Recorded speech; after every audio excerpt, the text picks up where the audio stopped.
quiet, empty place.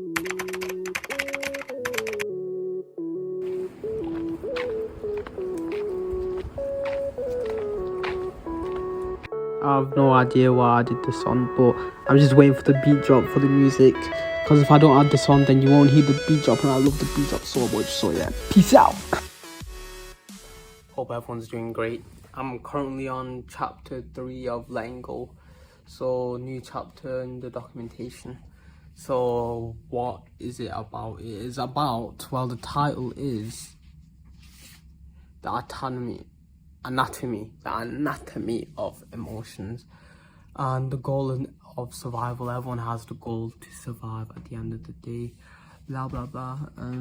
These are the stuff I read yesterday, but there's some stuff. Okay,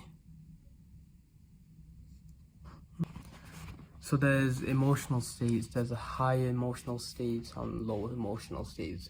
There's like certain characteristics and everything in each one. Well, kind of. Anyways, there's like number scales on each one, starting with 20 being the lowest, which is shame, and the highest being enlightenment or something like that, joy, which is around 650. And the point where you see a true big change is at the level of 200, which is courage.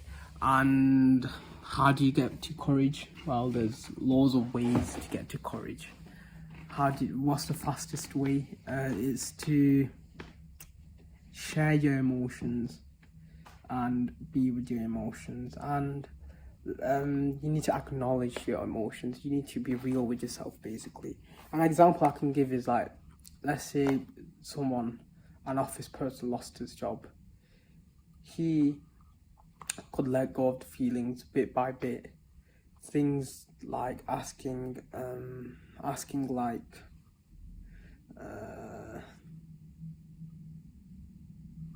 let's see this book.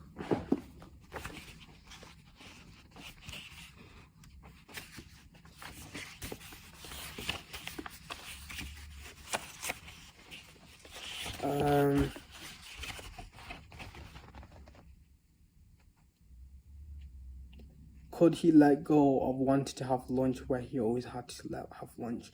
Could he let go of wanting to park wherever he wanted to park? Could he let go of the attachment to his desk? Things like that, small things like that. And when you ask those type of questions, like the main question, how do I say it? So all those things are just letting go small emotions at a time, and it all links up, because when you get rid of these small emotions, it's all charged into one emotion. Basically, the one emotion is losing that job, and when you ask all those small little questions, it slowly breaks down that big emotion, and basically that's how you let go, and that big emotion just diminishes.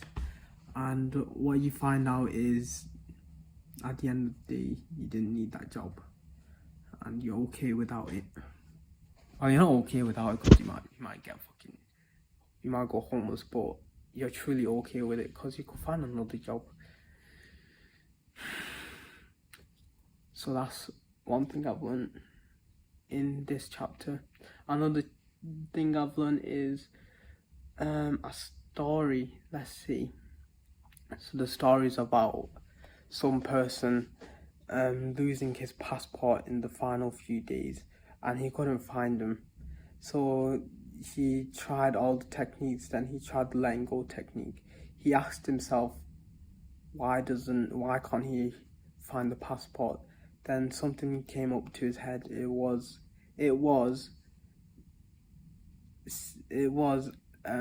attachment to his wife, basically, saying he's gonna leave her for a few weeks, and he doesn't want to leave her because what if they break up or something? What if something bad happens?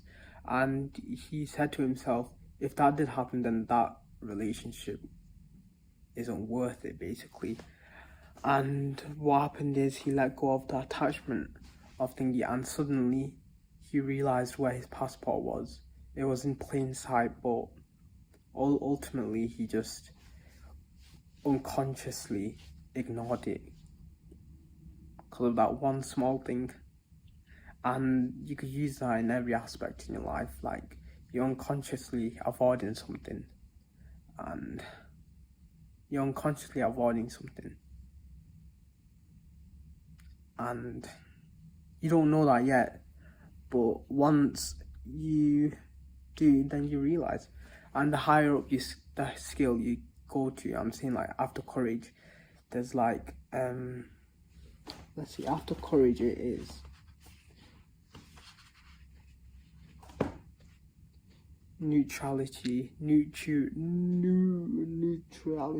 and be neutral. Then it's willingness, acceptance, reason, love. And yes, so that is one way to get into courage, is doing small steps and acknowledging how you feel and everything.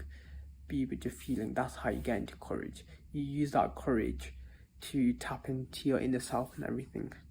I know this sounds so stupid, but it really is true.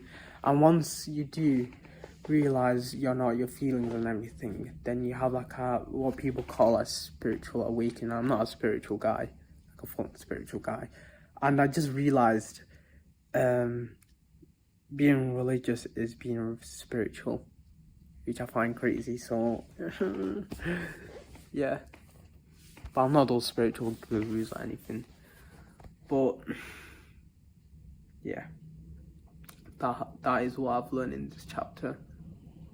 The chapter still on the chapter, but that is it right now. Anyways, that was it, and I'm going to go now. See you guys in a bit. Peace out.